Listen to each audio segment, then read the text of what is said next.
Presenting Orson Welles as the third man.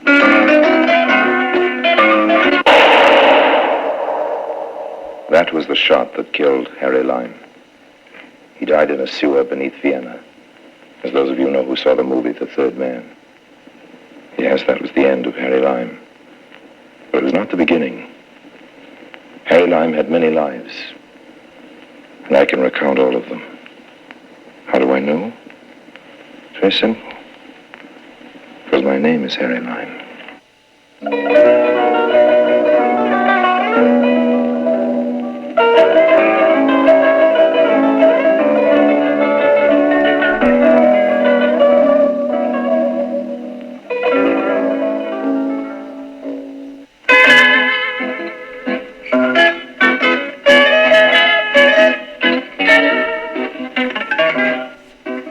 Melody Johnson wasn't home when I got to the address on the hill above Ricciardi's. Melody Johnson. That was the name given in the ad. I didn't know she was a Dixieland trombonist or a sheet music company, but it turned out she was neither. The old Italian landlady let me in, and there were photos of Melody all over the house. The landlady said it was very sad, but Melody, though she was so beautiful, had to work for a living dancing at the Genoa Palace, which was where she'd be after 8 that night. You rumba beautifully. You don't do so badly yourself, honey. But I've had so much training. You say that as if you had regrets. Regrets is a nice word for corns. Oh, yes, my training's been very thorough. It began back home in New York. But I wanted to see the world. So you joined a show or a dancing troupe and came to Europe, and the outfit went bust and left you stranded here, right? That's just about how it started. Thanks for the dance. Yes, thank you. But you're an American too, aren't you? That's right. Are you over here in Europe on business? More or less business. My name is Harry Lime. Does that mean anything to you? Don't answer that. All right, I won't. Mr. Lime, I hope you've bought enough tickets so we can have the next dance. I bought your whole evening. Look here, with these tickets, we can dance all the way to the French frontier. And then let's walk out in the garden. Okay. It'll be dark and we'll be alone. We can talk, can't we? What else could we possibly think of to do?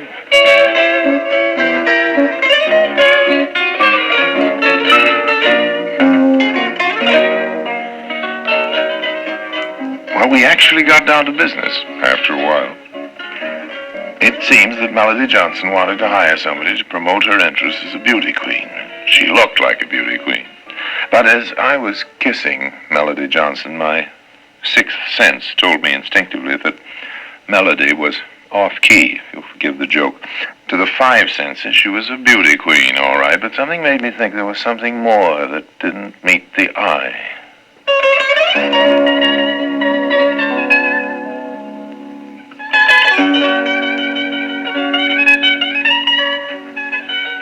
I was in my usual hangout in Genoa and Ricciardi's the next afternoon, thinking it over and reading the papers, and a fellow with very much the look of a Milan police officer came in.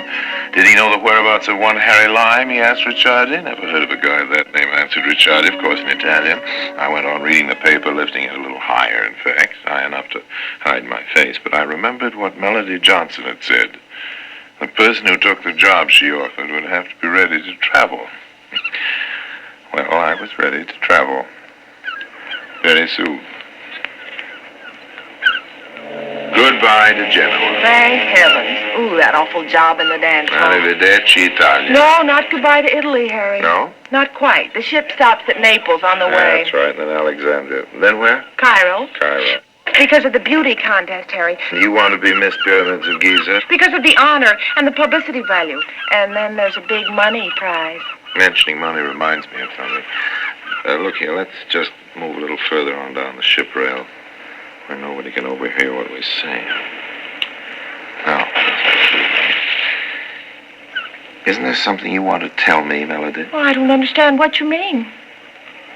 Well, this is what I mean. You want somebody to publicize you and promote your interests. Yes. That's very natural, but what about this? Doesn't it seem to you just the least bit queer, honey, that you had to work in a taxi dance hall to keep yourself alive? But Harry, I told you about the gambling. You told me you fell in love at Monte Carlo. With roulette.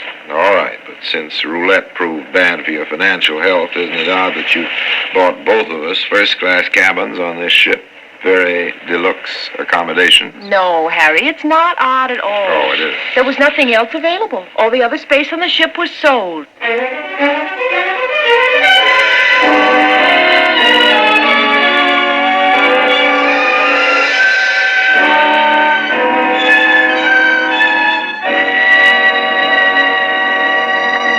Harry Lime returns in just a moment.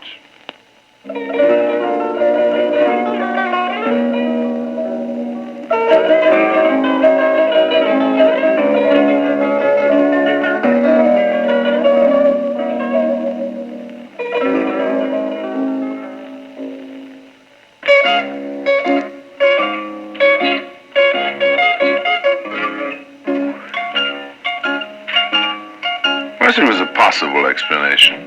Maybe it was a real one. Very spacious up where my stateroom was. Deck A, high up. We had a steward for every 3 or 4 cabins up there. The best service. Mine was quite an unusual fellow, my steward. Whatever you will require, sir, I will be at your service, naturally. Oh, thanks. I only mean, Paul, I expect to be out of the cabin most of the time. By the way, if I'm needed, messages, anything of that sort, you probably better try the vicinity of a passenger on upper B deck. That's where I'm likely to be. The passenger's name, sir? A young lady, Miss Melody Johnson. I'm sort of employed by her, as you might say. Can that be true? Well, you say that as if it meant something to you. It is only...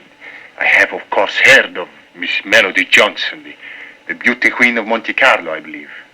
That's right. She was. So then, sir, you are a very fortunate man to know her, to be employed by her. I'm told she's a very beautiful woman. Yes. You've never seen her yourself?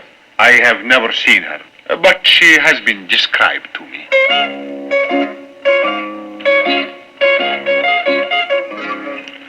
Well, Paul, the steward, wasn't the only one who took a special interest in Melody Johnson. Of course, up to a certain point, this was natural. Melody was probably the most beautiful girl afloat. How nice it is up here on the deck. So nice and lonely. Oh, You know, may I tell you something? okay. Go ahead. Tell me something. Well, the other night, when I learned who you were, I was frightened a little because of your reputation. Things I'd heard about Harry Lime here and there. But now, well, here alone with you, I feel secure. I'm happy. Well, I'd be happy, too, if we were alone. Harry, there is someone there. Yes.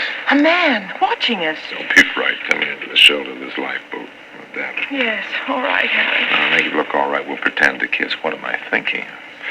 I'm out of my mind. Pretend to. Turn up your face. Oh, is this a good plan, Harry? So far, it's a wonderful plan.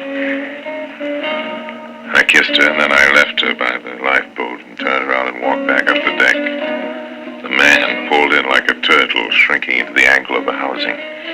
Good evening. Out for the salt air? Excuse that I have intruded on yourself and the lady.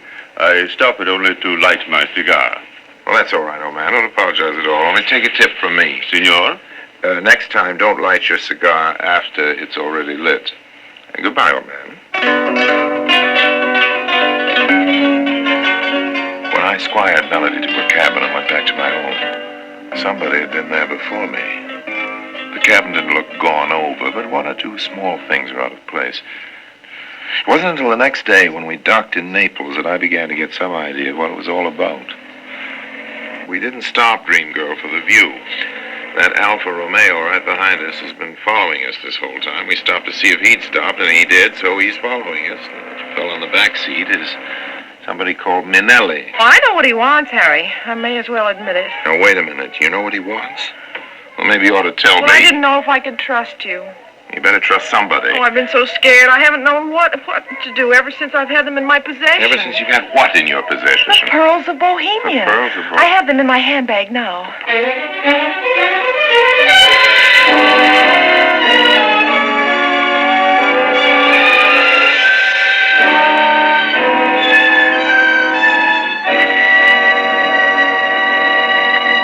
Harry Lime returns in just a moment.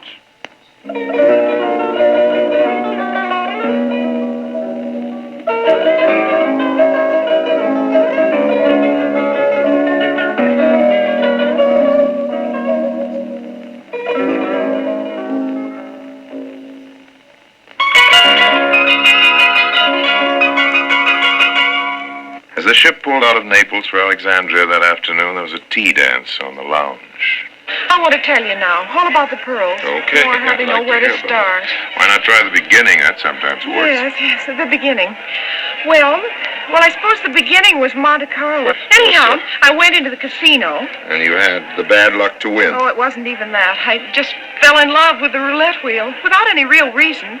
But it was so exciting, the wheel whirling, all that money, the calls of the croupier. I know, honey. I've had a go or two myself. And since then, since Monte Carlo, I've gambled everywhere. Vienna, the New Kursaal in San Marino, Lindau at Lake Constance, all those places. Your luck hasn't been so hot. No. Face it. And that's how I fell into the hands of Ziki. That's the whole name, Ziki? No, he has an unpronounceable first name. Oh. He comes from somewhere near Prague. I'm not sure exactly. But it's behind the Iron Curtain now, anyway.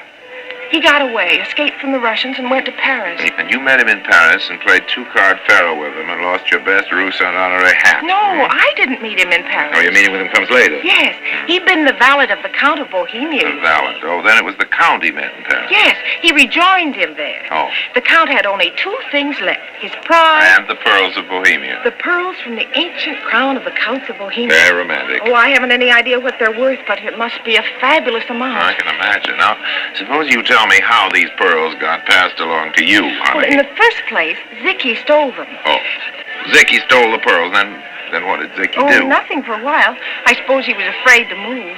Oh, I see. And finally, Ziki did decide to try to dispose of the pearls. Yes, And... I met Ziki in Nice. I'd been losing at roulette, and Ziki lent me money to try to recoup. Oh. And then we played cards against each other, and as you said a minute ago, I lost my hat. The grim picture begins to take shape now. Ziki, am I right, said he'd put you in the way of a means of paying him off. Yes, that's what he did say. You would dispose of the pearls. Yep. So natural and simple, isn't it? Yeah.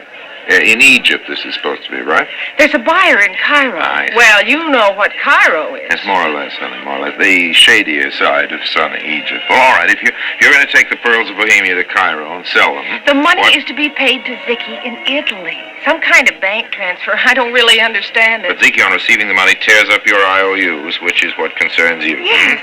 Now you know it all. The whole tawdry story. It just occurs to me, Melody, that you may have a little difficulty getting those pearls into Egypt. Past the customs, I mean. Oh, I thought about that. I lie awake at night thinking about it. You don't have to worry at all, honey. I don't think I know what you mean. Just this. Mr. Manelli, at least, is after those pearls. He or somebody else may get them before we reach Egypt. And you wouldn't have to trouble yourself about smuggle them in at all.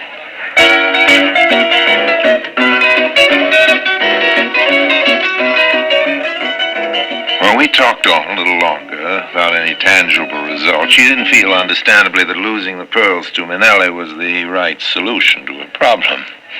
But how was she to be sure of getting them past the Egyptian customs and on to Cairo? We tried the question on several ways, but it didn't seem to be a very good fit. And we left the subject and our drinks and went out on the dance floor, and I took her in my arms. That fit was all right. While we were dancing, a man came into the entrance of the ship's lounge. Stopped a minute and stood looking around. Melody, you didn't get a look at him up on the deck last night. I don't think you even got a good look at him during that chase in Naples today, but look now.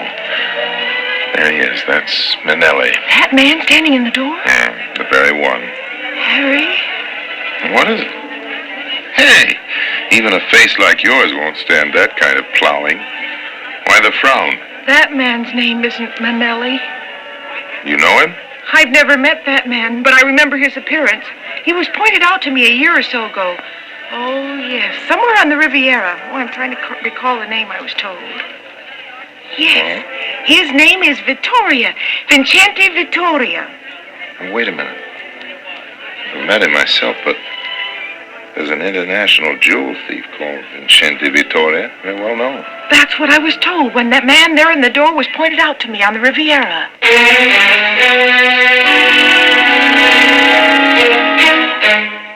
Vincente Vittoria saw Melody and me and turned on his heel and disappeared.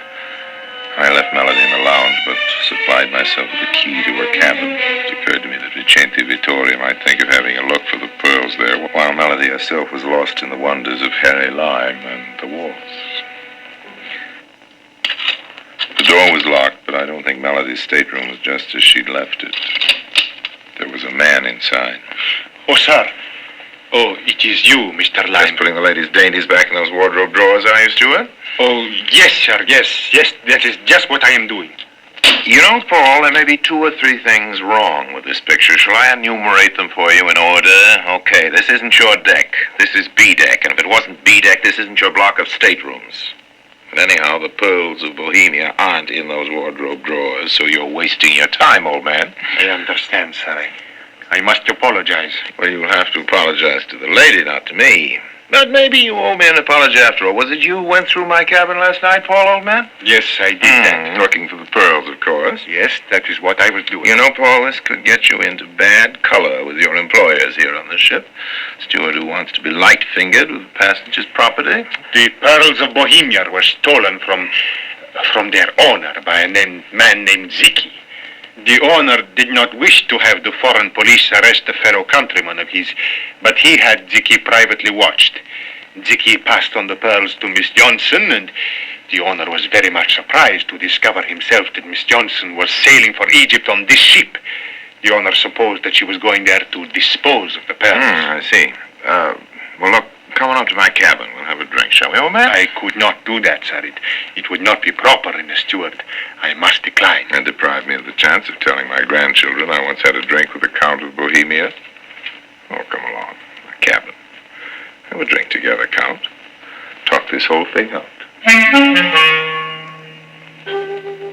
We made good time to Alexandria, and Melody was still worried. Harry, Yes, honey?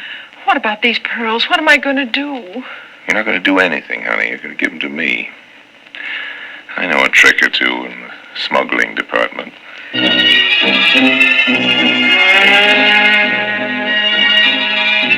Mind if I take this stool here beside you? The use of the bar is free to all. There isn't any need for us to be too polite to each other, Mr. Manelli, or should I say Vittoria? My business with you is business. I see I interest you. I'm listening. That's all you got to do, old man, is listen. That and one thing more. That one thing more is pay me 2,000 Egyptian pounds. And believe me, I'll give you a cheap price. I haven't any opportunity here on shipboard to find out the real value of the pearls of Bohemia. Besides, I want a quick payoff and a get-out-of-town kind of deal. See what I mean? You are offering to sell me the pearls? You are remarkably astute, old man, and I'm glad to see you come up to your reputation. Yes, that's right. I have them here in my pocket. I see.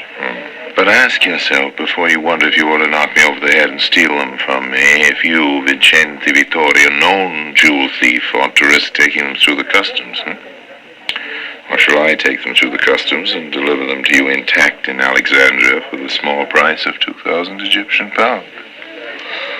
Done? Huh? A bargain?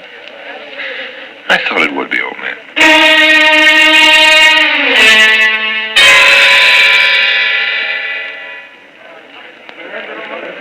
Have you anything to declare, Mr. Lime? This is the Egyptian customs. Well, my dragoman has got my bags, but you'll find nothing dutiable in them. I have these pearls, though. Here, see? 16 or 20 of them. What is their value, Mr. Lime? Oh, not much. A few of your Egyptian piastres. You can see for yourself they're not real. Imitation.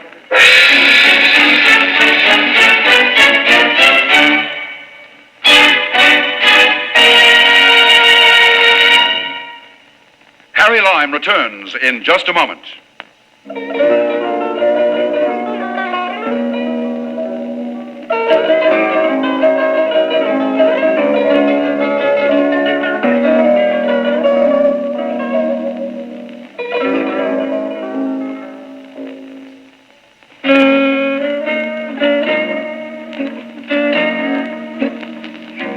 Those pearls were imitation, all right, but pretty convincing. Convincing enough anyhow to deceive an expert like Vincenti Vittoria.